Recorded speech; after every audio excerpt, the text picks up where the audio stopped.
Hello friends, welcome back to my YouTube channel. In today's video, we are going to study about simple pendulum.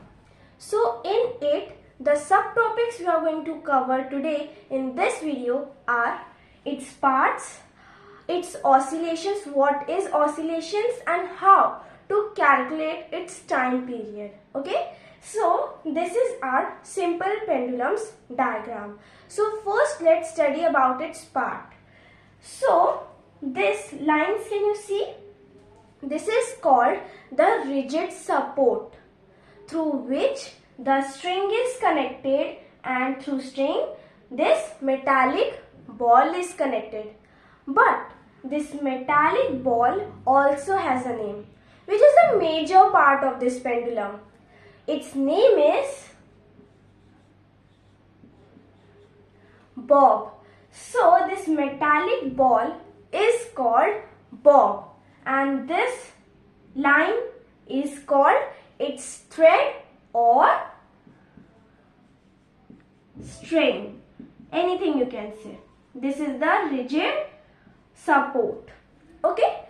Now, at the starting position where this bob is, its initial position, it is called the mean position of the bob, and the extreme position till which this bob can go. For example, in this pendulum, the bob can go till here. So this is the extreme position, means only till here this bob can go. So that is why we call it the extreme position. And here also is the same case. Okay. Now what is oscillation? Oscillation means, see now from here. Let's take it A, B, C. Okay. So from one extreme position, which is A, to another extreme position, which is C, and back to its position like this. So it goes to and fro like this.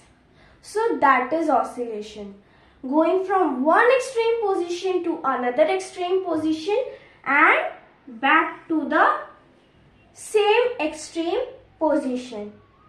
What is now time period? The time taken by the bob to complete one oscillation. So let's find the time period of this pendulum.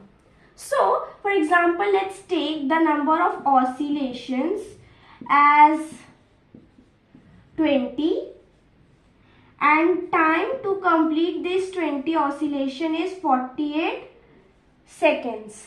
Now we need to find the time period.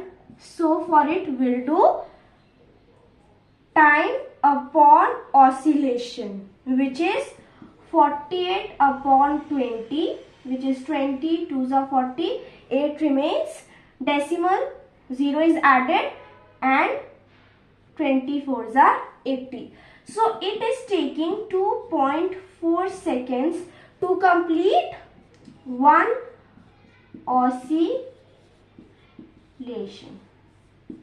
Okay, so I hope you are clear with how to calculate the time period, and this is all about pendulum.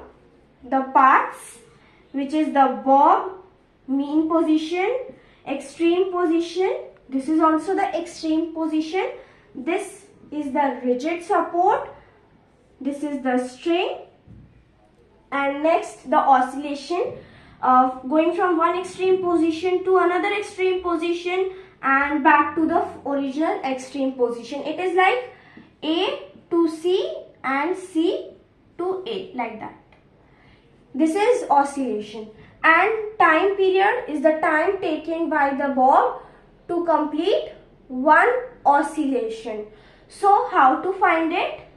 Time upon oscillation, and if we do this, we'll get one oscillation's time period. So I hope you are clear with this topic. Thank you for watching this video till end. Bye bye.